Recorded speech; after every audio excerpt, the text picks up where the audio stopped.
Hello student, स्वागत है आपका मेरे इस यूट्यूब चैनल STR एकेडमी पर, जहां पर हम बीएससी के सभी सेमेस्टरों के लिए जूलॉजी और बॉटनी पढ़ते हैं। इसके पहले के लेक्चर्स में मैंने आप लोगों को इम्यून सिस्टम, इट्स कंपोनेंट के बारे में बताया था, जिसमें innate immunity, acquired immunity, structure of antibody, types of antibody और जो एंटीबॉडी के टाइप्स ऑफ एंटीबॉडी के जो स्ट्रक्चर्स हैं उनको भी बताया था। आज मैं आप लोगों को हाइपर सेंसिटिविटी क्या होती है और क्लोनल सिलेक्शन क्या होता है इसके बारे में बताऊंगा। क्लोनल सिलेक्शन जो कि एडाप्टिव इम्यूनिटी का ही पार्ट है उसे बताऊंगा, और हाइपर सेंसिटिविटी जो कि टाइप्स ऑफ एंटीबॉडी लगभग पार्ट है, टाइप्स ऑफ एंटीबॉडी से होने वाला हाइपर सेंसिटिविटी एक डिजीज की तरह है, उसे मैं आज कवर करूंगा इस वीडियो में। तो चलिए शुरू करते हैं। Hyper sensitivity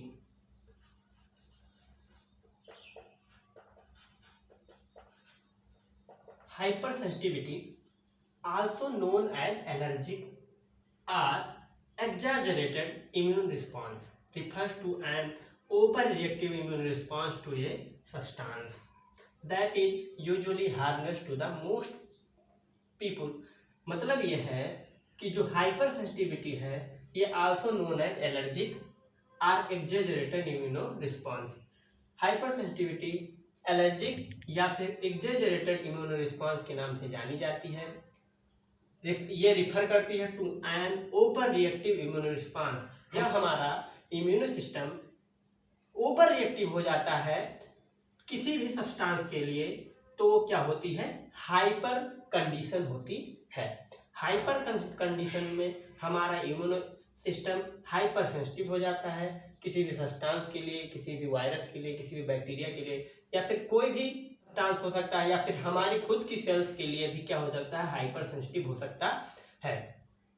that is usually harmless to most people. Hyper sensitivity जो हमारी होती है वो सभी लगभग लोगों के लिए क्या है, हार्मफुल बहुत कम होती है, हार्मलेस होती है। मतलब कि वो बहुत ज़्यादा नुकसान नहीं पहुंचाती है, पर किसी किसी के लिए या फिर कुछ लोग कुछ केसेस में ये फैटल हो जाती है, ये जान तक भी ले लेती है। एलर्जी क्या है, the exaggerated response of the immune system to certain antigen present in the environment called allergy. किसी भी एंटीजन के खिलाफ जो इन्वायरमेंट में प्रेजेंट है हमारा इम्यून सिस्टम एग्जेजरेटेड का मतलब होता है हाइपर होना, मतलब कि कुछ ज़्यादा ही सेंसिटिव हो जाना, जितना आवश्यकता है आवश्यकता से ज़्यादा सेंसिटिव हो जाना क्या कहलाता है, एलर्जी कहलाती है। The substance to which an immune response is produced are called allergens। वह सब्सटेंस जिसके लिए हमारा इम्यून सिस्टम रिस्पॉन्स प्रोड्यूस करता है उसे क्या कहते हैं, एलर्जेंस कहते हैं। आगे हम हाइपर सेंसिटिविटी के टाइप्स के बारे में पढ़ेंगे। हाइपर सेंसिटिविटी 4 टाइप्स की होती है, जिनको मैं आप लोगों को बताऊंगा कि कैसे कैसे किन किन बेसिस पर चारों टाइप्स किए गए हैं और कौन से साइंटिस्ट ने चारों टाइप के नाम बताए थे, ये सब मैं आप लोगों को बताऊंगा। Types of hyper sensitivity. Coombs and Gell ने 1963 में हाइपर सेंसिटिविटी को 4 टाइप के रिएक्शन में डिस्क्राइब किया। Coombs type first, immediate hyper sensitivity. हम चारों टाइप्स को ऐसे बारी बारी से पढ़ते चलेंगे। पहला है type first, immediate hyper sensitivity. Type first is rapid response of exposure to an allergen. The immune system produce an antibody IgE in response to allergen। मतलब ये कि जो टाइप फर्स्ट हाइपर सेंसिटिविटी है उसे इमीडिएट हाइपर सेंसिटिविटी कहते हैं, और ये क्या होती है, रैपिड रिस्पॉन्स होती है किसकी, एक्सपोजर टू एन एलर्जन। किसी भी एलर्जन के एक्सपोजर की क्या होती है, रैपिड रिस्पॉन्स होती है। The immune system produce an antibody IgE in response to allergen, और इस एलर्जन के रिस्पॉन्स में हमारा immune system antibody IgE produce करता है। When a person is re-exposed to the same allergen, IgE trigger the release of chemicals such as histamine from mast cell and basophils। जब कोई person दोबारा से same pathogen से, same allergen से क्या होता है, एक्सपोज होता है, तो हमारी बॉडी IgG एंटीबॉडी जो है वो ट्रिगर करती है क्या, release of chemicals such as histamine. जो हिस्टामाइन जैसे केमिकल को रिलीज करने के लिए क्या करती है, ट्रिगर करती है। किसको ट्रिगर करती है, मास्ट सेल को और बेसोफिल्स को। These leads to symptoms like itching, sneezing, swelling, hives, wheezing and severe case anaphylaxis. मतलब ये है कि इन सब जो वजहें थी, आईजीजी का मास्ट सेल से कंबाइन करना, हिस्टामिन रिलीज होना, ये सब क्या करता है, कुछ सिम्टम दिखाता है, जैसे कि ईचिंग, खुजली होती है बॉडी में, स्नेचिंग होती है यानी छींक आती है, स्वेलिंग हो जाती है, जहाँ पर खुजली होती है वो सूज जाता है वो एरिया, हाइव्स बन जाती हैं, चकत्ते पड़ जाते हैं बड़े बड़े, वेजिंग हो जाती है, एंड इन सीवर केस एम्फाइलैक्सिस। और ये सारे कैरेक्टर्स एक साथ दिखने लगते हैं तो क्या हो जाती है, सीवर केस आ जाता है, जिसमें कि मौत, जान तक जाने का भी खतरा होता है, जिसे एम्फाइलैक्सिस कहते हैं। वीजिंग क्या होती है, सांस लेने में प्रॉब्लम होती है। अगर हम मैकेनिज्म की बात करें तो जैसे मान लेते हैं कि ये क्या है, मास्ट सेल है और इसके पास क्या है, बाइंडिंग साइट्स हैं, ये रही बाइंडिंग साइट्स, और बॉडी में जब एंटीबॉडी आईजीई बनेगी तो आईजीजी क्या होती है, ऐसे होगी। अब आईजीजी एंटीबॉडी आकर इन्हीं एंटीजन बाइंडिंग साइट से क्या करती हैं, बाइंड कर जाती हैं। अब जब ये बाइंड करेगी, जिसे यहाँ देख लेते हैं, यहाँ पर ऐसे आकर एंटीबॉडी बाइंड कर जाएगी। अब ये बाइंड करने के बाद अगले स्टेप में क्या होगा, जो मास्ट सेल है वो क्या करेगी, हिस्टामाइन रिलीज कर देगी। इसके अंदर क्या भरा होता है, histamine.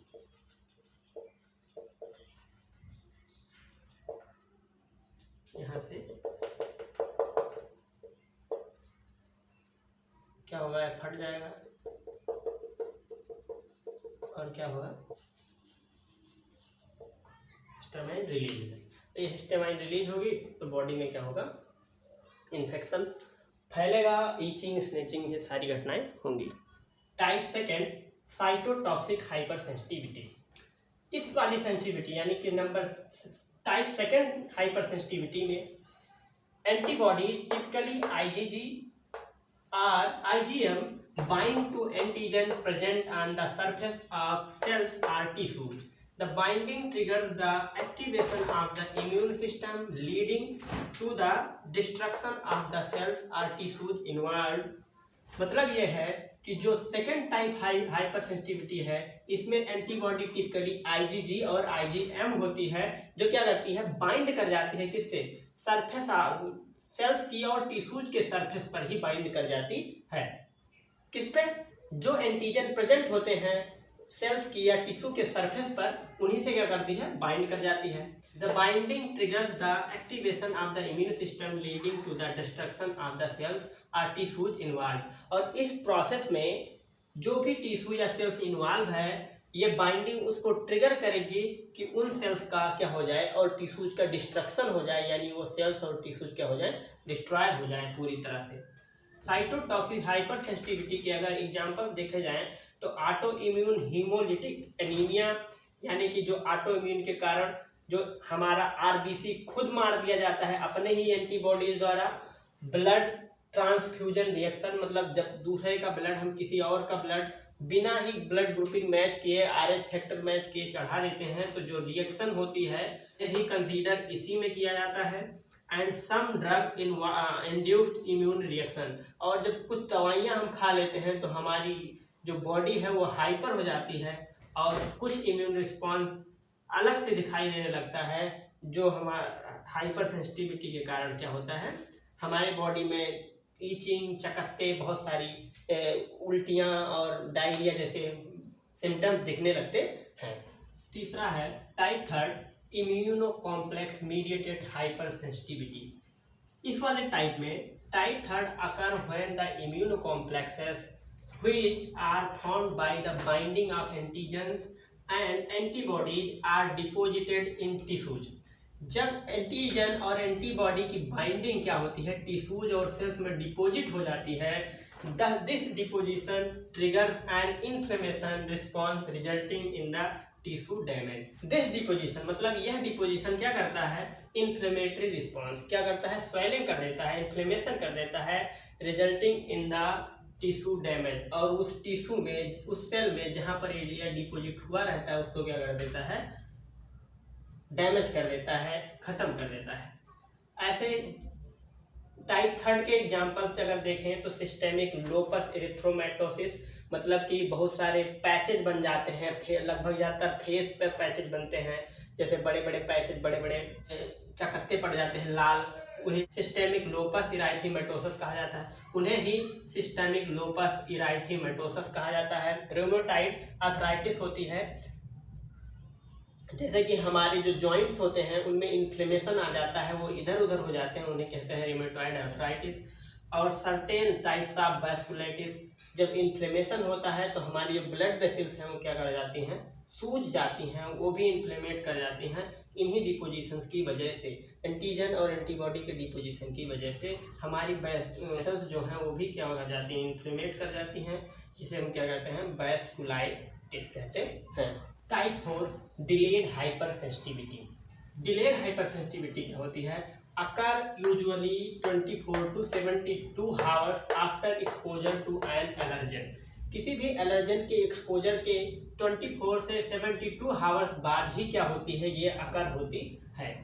It does not involve antibody but rather T cells, मतलब ये है कि इसमें एंटीबॉडी कोई इन्वॉल्व नहीं होती, लेकिन इसमें टी सेल्स क्या होती है, इन्वॉल्व होती हैं।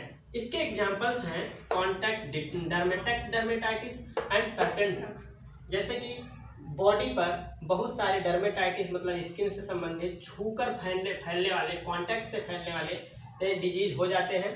और सर्टेन ड्रग्स, कुछ ड्रग्स ऐसी हैं जो कि इस तरह का क्या करती हैं, टाइप 4 टाइप का हाइपर सेंसिटिविटी प्रोड्यूस करती हैं बॉडी में। इसके बाद हम पढ़ेंगे क्लोनल सिलेक्शन।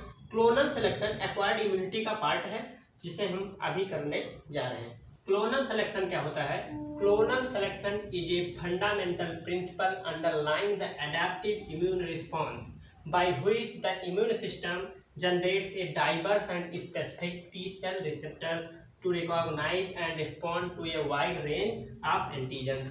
मतलब यह है कि clonal selection is a fundamental principle. Clonal selection एक फंडामेंटल प्रिंसिपल है जो क्या होता है, underline the adaptive immune response, जो कि एक्वायर्ड इम्यून रिस्पॉन्स के अंतर्गत आता है, यानी एडेप्टिव इम्यून रिस्पॉन्स के अंतर्गत आता है। Bye which the immune system generates, इसके द्वारा इम्यून सिस्टम क्या करता है, जनरेट करता है डाइवर्स, कई प्रकार की, एंड स्पेसिफिक और specific T cell receptors, T cell to recognise and respond to a wide range of antigen, जो कई तरह के एंटीजन्स को रिकॉग्नाइज करने के लिए टी सेल के लिए स्पेसिफिक और डाइवर्स क्या करता है, रिसेप्टर्स क्या जनरेट करता है।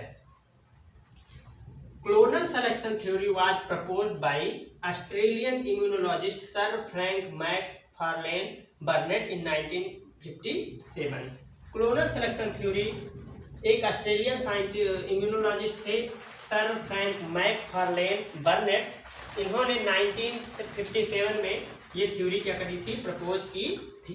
During clonal expansion lymphocytes undergo multiple round of cell division and form more and more antigen specific lymphocytes.